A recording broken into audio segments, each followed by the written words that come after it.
backyard that had given them such pleasure was gone. The kitchen, so important in any firehouse as the center of social life, was now unacceptably small.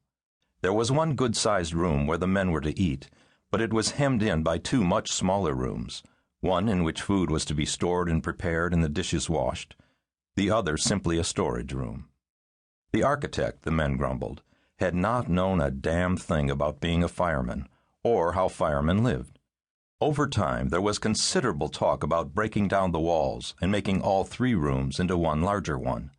But doing that, changing the architect's plans, would have meant fighting through an immense amount of red tape at the very least. Although there were many opinions about what to do, there was almost no opposition to the idea of one larger room.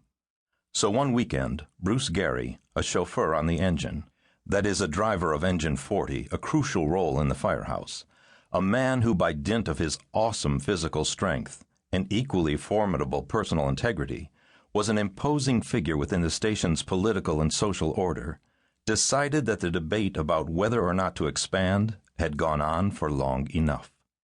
Even though they were supposed to consult with the department on matters such as building alterations, the time had come to act unilaterally, he believed. So Gary simply took a sledgehammer and started knocking down the offending walls. That day, Jim Gormley, who at the time was a lieutenant in the house, wandered into the building and was told by another lieutenant, Pete Gorman, just to go to his office because he did not want to know what was going on, which, of course, he did not. As Bruce Gary was finishing his demolition, he was approached by one of his younger colleagues who informed him that he could not do what he was doing. "Can't do it?" Gary repeated in disbelief. "What the hell do you mean, I can't do it? I just did it." That ended the debate. Not many people wanted to challenge Bruce Gary, on something like this anyway. Firemen live in a world apart from other civilians. The rest of the world seems to change, but the firehouses do not. This is, in fact, as close to a hermetically sealed world as you are likely to find in contemporary America. It is driven by its unique needs, norms, and traditions, some of which are inviolable. The New York Fire Department is largely male. Women have in recent years become firefighters, but that has happened slowly, and many houses have remained all male, including 4035, and largely white. And it is to an uncommon degree composed of men who come from firefighting families, men who, like their fathers before them, have wanted to be firemen since childhood. A great deal of the tradition and the coherence is family-driven, with generation after generation supplying men to the department.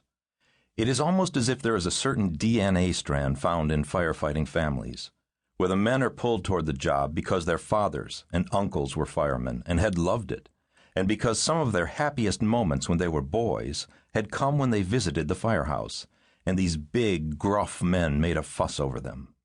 The job and the mission and the sense of purpose that go with it have always been quietly blended into the family fabric.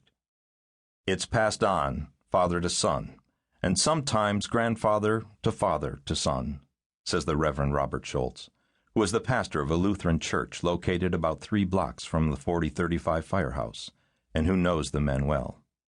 You see your father doing it, and you're proud of him. His life seems honorable and purposeful, and you see the richness of his friendships and the loyalty of these men to each other, and how, when you're young, the other firemen seem like additional uncles, and it seems so honorable. All of this makes the department's hold on the men quite striking in an age when the lure of material and other ego rewards is so powerful. The hold the New York Fire Department has on the young men of the city and its environs is as strong as ever.